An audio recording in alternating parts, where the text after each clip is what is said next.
Très bonne fête à vous tous, à tous les Djiboutiens, à tout le monde musulman bien sûr, partout où vous êtes sur cette terre et bienvenue dans cette nouvelle édition de la rédaction du 15h. Voici tout de suite les titres qui seront développés dans cette journée du mercredi 23 décembre 2015. Le Mouloud al-Nabi, la naissance du prophète Mohammed, paix et bénédiction soit sur lui, a été célébré un peu partout, à Djibouti, dans la capitale, mais aussi dans la région de l'intérieur du pays. Vous verrez ça dans notre édition. Et les forces irakiennes reprennent Ramadi contre Daesh.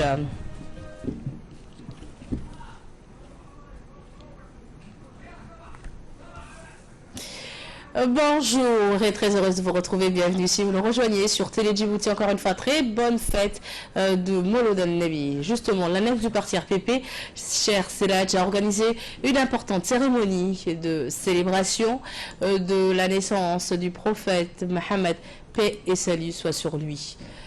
Le chanteur de Rassaïd Dandawi a tout au début mis une ambiance de fête dans cette grande soirée de célébration de la naissance de notre bien-aimé prophète Mohammed, paix et bénédiction soit sur lui.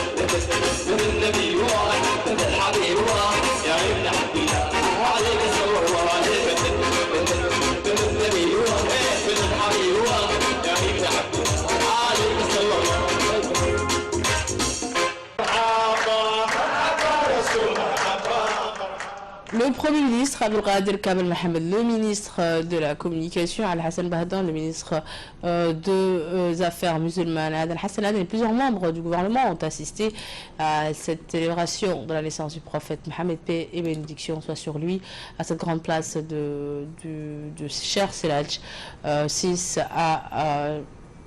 au plateau de Serpent. Le ministre de la Culture et des Biens Warf et des Affaires islamiques, Adel Hassan Adel, a pris la parole pour dire toute sa joie quant à la célébration de la naissance du prophète Mohammed, paix et bénédiction soit sur lui. Il a ajouté que les qualités du prophète Mohammed qui sont nombreuses et qui ne peut être résumées en aucun cas en quelques mots. Le ministre Adel Hassan Adel a conclu ses propos en souhaitant plus d'amour et de fraternité entre la communauté appartenant à l'Oumma dans le monde musulman. waxaan u fadhinay aan u wada mirqaansanayn waxay ahayd salligii nabiga sallallahu alayhi wa sallam. Le Premier ministre Abdelkader Kamel Mohamed s'est réjoui de sa participation de son côté à la célébration de cet événement et il a souligné l'appartenance des Djiboutiens à la communauté musulmane du monde et il a indiqué que personne n'a rien à nous apprendre sur la religion musulmane. Donc la République de Djibouti a célébré la naissance du prophète Mohammed, paix et bénédiction soit sur lui, comme dans le reste du monde entier. Et donc hier soir, la naissance du prophète Mohammed a été célébrée un peu partout dans la capitale. En effet, le 12 de la al-Awwal du calendrier musulman est célébré la naissance du prophète Mohammed, paix et salut soit sur lui. La République de Djibouti, c'est pour sa part mobilisé comme un seul homme pour célébrer cet événement comme il se doit, comme vous le voyez sur ces images, en organisant un programme alléchant avec des qasaïd et autres hadiths. Par ailleurs, chaque communauté djiboutienne dans les quartiers s'était attelée à célébrer cet événement en se regroupant dans des lieux pour toute la nuit entière. Le ouléma et autres chanteurs de qasaïd étaient hier soir les vedettes recherchées pour la réussite de la soirée commémorative de la naissance de notre prophète bien-aimé, Mohammed, paix et bénédiction soit sur lui.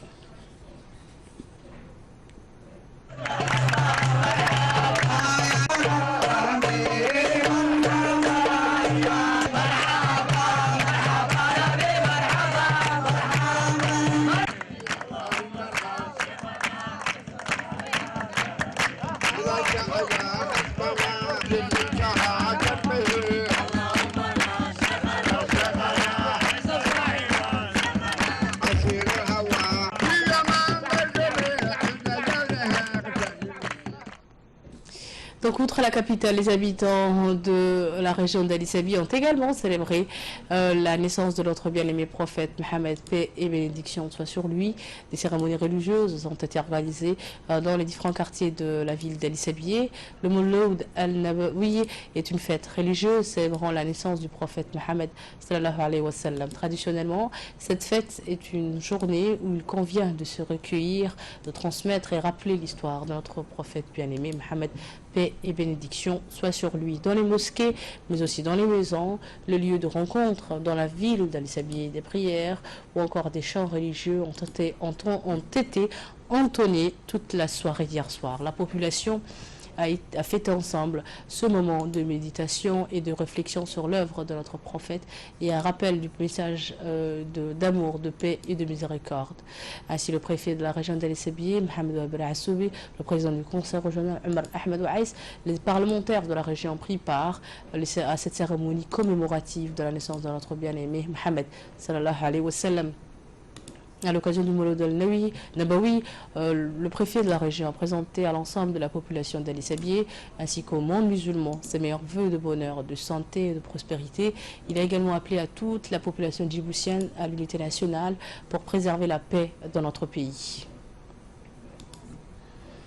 Autre nouvelle du pays dans ce 15h également, c'est la brigade mobile composée du laboratoire national d'analyse alimentaire l'ANA et des inspecteurs sanitaires de la direction de l'élevage et des services vétérinaires qui ont procédé à la saisie d'une eau embouteillée et de son centre de production à PK12.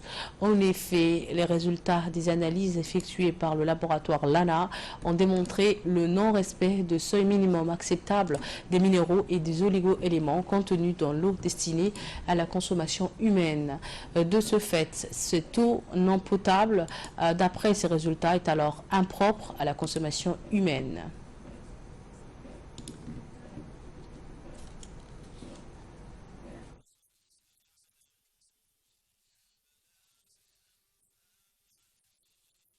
Sanitaires de la direction de l'élevage et des services vétérinaires ont procédé à la saisie et à la fermeture de l'unité de production de l'eau Moya.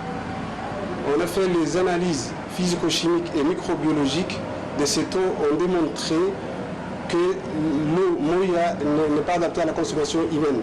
D'autres anomalies ont pu être observées sur le site de production. L'étiquetage n'est pas conforme et le traitement aussi n'est pas adapté. Et à Bok maintenant, l'équipe mobile sanitaire de Bok a organisé à Orbima, la localité de la sous-préfecture de Wadi, des consultations et des soins pour la population éloignée des centres médicaux de ce chef-lieu. Ce sont donc 41 adultes, 22 enfants et 6 femmes enceintes qui ont reçu des soins de l'équipe médicale du CMH de Bok. Par ailleurs, 11 enfants ont pu bénéficier également des vaccins dans cette localité de Orbima qui se trouve dans la région de Bok. Et dans le sud maintenant, notamment dans la région de Dikil, une cérémonie de réception des dons octroyés par l'association Gerger s'est déroulée au sein du CMH de Dikil. Encore une fois, de leur activité, l'association Gerger du quartier Harrou a octroyé un don composé de couvertures, des habits, des moustiquaires aux malades dispensés au centre hospitalier de Dikil. Réceptionné par le docteur Mustafa Mohamed Amin, ont pris part à cette cérémonie le président du conseil régional, le colonel chef du corps de l'armée FAD de Dikil, la présidente de l'Union nationale des femmes djiboutiennes à l'antenne de Dikil, les membres et présidents de l'association Omar Moussa et d'autres responsables.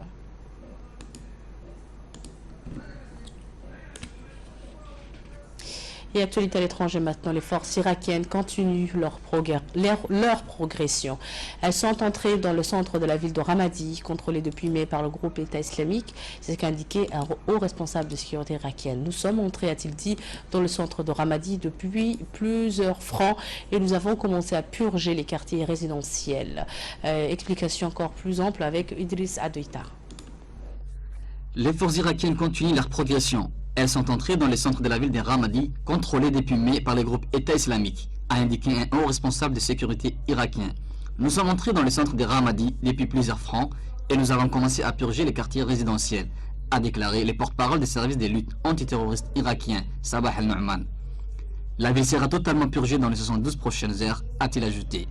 Ramadi, située à une centaine de kilomètres à l'ouest de Bagdad et chef-lieu de la vaste province d'Al-Anbar, avait été conquise en mai 2015 par l'État islamique, ce qui avait représenté une défaite cuisante pour l'armée.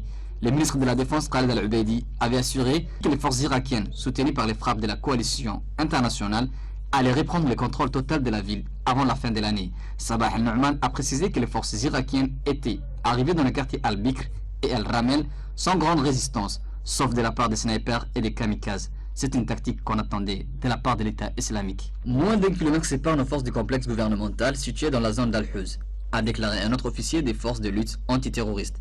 Des combats avec tout type d'armes les opposent à des combattants de l'État islamique dans cette région, selon lui. Les forces loyales au gouvernement avaient réussi il y a une quinzaine de jours à reprendre le quartier de Tamim dans le sud-ouest de Ramadi, une ville qui s'étend le long du fleuve Euphrate au milieu d'une plaine fertile. Cette offensive avait marqué une avancée importante dans la difficile reconquête des vastes territoires tombés aux mains des djihadistes il y a plus d'un an. Et en Espagne, le Premier ministre sortant Mariano Rajoy risque d'avoir du mal à former un nouveau gouvernement. Son parti, le PP, le Parti populaire conservateur, est certes arrivé en tête des législatives ce dimanche, mais il a perdu sa majorité absolue, encore une fois, avec Idrissa Déby. En Espagne, le Premier ministre sortant Mariano Rajoy risque d'avoir du mal à former un nouveau gouvernement. Son parti, le PP, Parti populaire conservateur, est certes arrivé en tête des législatives, mais il a perdu sa majorité absolue. Le président du PP a donc commencé à tendre la main à d'éventuels alliés pour former une coalition. Le Parti populaire a une responsabilité et un mandat pour engager un processus de dialogue et étudier la possibilité de mettre en place un gouvernement stable qui soit à même de rassurer à l'intérieur et à l'extérieur de l'Espagne, a indiqué Mariano Rajoy. Peut-on imaginer une grande coalition droite-gauche pour diriger l'Espagne? Pas question, disent les socialistes arrivés deuxième du scrutin. Ils ne veulent pas apporter le moindre soutien aux conservateurs. Nous ne ferons rien qui permette la formation d'un tel gouvernement. Nous voterons contre l'investiture de Mariano Rajoy car nous pensons représenter l'alternative au Parti populaire, ajoute Meritxell Batat, le cadre du PSOE. Depuis, les regards se tournent vers les deux nouveaux partis qui vont faire leur entrée au Parlement, les partis libéraux Ciudadanos et les mouvements de gauche radicale Podemos. Mais ces déformations posent leurs conditions à toute éventuelle alliance, ce qui rend encore plus difficile la constitution d'un nouveau gouvernement. Et au Brésil, pour clôturer ce journal, un important incendie a ravagé le musée de la langue portugaise de Sao Paulo au Brésil. Un pompier du service de sécurité grièvement brûlé en tentant de maîtriser les premières flammes est mort de ses blessures à l'hôpital. Nous voyons ça avec Ferdouz Hussein. L'un des plus beaux musées de Sao Paulo détruit par un incendie. Un pompier du service de sécurité grièvement brûlé en tentant de maîtriser les premières flammes est mort de ses blessures à l'hôpital. Le musée de la langue portugaise, situé dans l'ancienne gare ferroviaire de Daluz, est inauguré en 2006 et unique au monde. Il n'abrite aucun livre ni tableau, mais propose aux visiteurs une découverte sensorielle et ludique du portugais brésilien grâce à des techniques multimédia sophistiquées. Toute la collection du musée était virtuelle et pourra donc être entièrement récupérée après la reconstruction de l'édifice. Le gouverneur de Sao Paulo a indiqué que les travaux, en partie financés par des fonds privés, débuteraient dès que possible. Il a toutefois ajouté qu'il était, pour l'instant, impossible de donner une date de réouverture. C'est tout pour ce journal de la rédaction de ce mercredi 23 décembre. Restez avec nous, ne bougez pas. Tout de suite, c'est les minutes du focus de Ferdouz Hussein. Pour la suite de ce journal, Ferdouz Hussein m'a rejoint sur le plateau pour le focus. Bonjour Ferdouz et bonne fête à toi également. Et nous allons commencer ce focus avec, nous allons reprendre bien sûr le sujet d'actualité internationale. Il s'agit de l'armée irakienne qui a repoussé Daesh contre Daesh en dehors Ramadi. Et il faut rappeler aussi que Daesh avait cette ville depuis 7 mois maintenant. Pas tout à fait, Choukri, mais avant de commencer, depuis hier, les soldats irakiens investissent divers endroits de Ramadi en Irak. Leur mission, reprendre cette ville conquise en mai dernier par l'organisation de l'État islamique, qui avait infligé un revers cinglant à l'armée. En revanche, les villes de Tikrit et de Beiji, toujours dans le nord, ont été reprises aux djihadistes de Daesh par les unités de mobilisation populaire, une coalition de milices chiites, soutenue par les frappes de la coalition aérienne, dont diverses tentatives de reconquête de Ramadi, Bagdad a fait de cette ville une priorité. Et pour notre deuxième sujet, nous allons parler de la coulée de boue en Chine. 2 survivants ont été retrouvés après le glissement de terrain qui a enseveli Choukri, une quarantaine d'hectares ce dimanche dans une zone industrielle en périphérique de Shenzhen, au sud de la Chine. Un jeune homme de 19 ans a passé 3 jours sous les gravats, sauvé par une poche d'air avant qu'il ne soit secouru par la police. Il a été transporté à l'hôpital pour subir une intervention. L'opération de secours d'une autre personne grièvement blessée était en cours ce matin même. Plus de 3000 sauveteurs sont mobilisés pour tenter de retrouver les 76 personnes portées disparues à la suite de cette gigantesque coulée de boue de plus de 10 mètres de haut. Les victimes sont essentiellement des ouvriers venus travailler en ville. Pour l'heure, seuls 2 corps auraient été retirés des décombres. Et pour finir, Choukri, nous allons parler du gouvernement libanais qui a décidé le transfert des déchets à l'étranger. Le gouvernement, lors d'un conseil des ministres, que les déchets seraient désormais transférés à l'étranger, et ce pour une durée de 18 mois. Il s'agit d'une solution temporaire à la grave crise de déchets qui dure depuis 5 mois après la fermeture de l'immense décharge de Naamé. Le pays avait connu d'importantes manifestations, notamment à cause de ces déchets qui traînaient dans les rues. Les détritus. Voilà. Merci Ferdouz pour ces précisions. Merci à toi. Et merci également à vous pour nous avoir suivis. Très bonne fête également au passage. Ce soir, Sénégal Fouad Saïd et Ahmed Humed pour un nouveau journal. Je remercie au passage toutes les équipes techniques et rédactionnelles qui ont réalisé ce bulletin d'information. J'aurai le plaisir de vous retrouver, bien sûr, comme toujours, demain à partir de 11h de la matinée. Passez des bons moments dans nos chaînes télévisées de la RTD.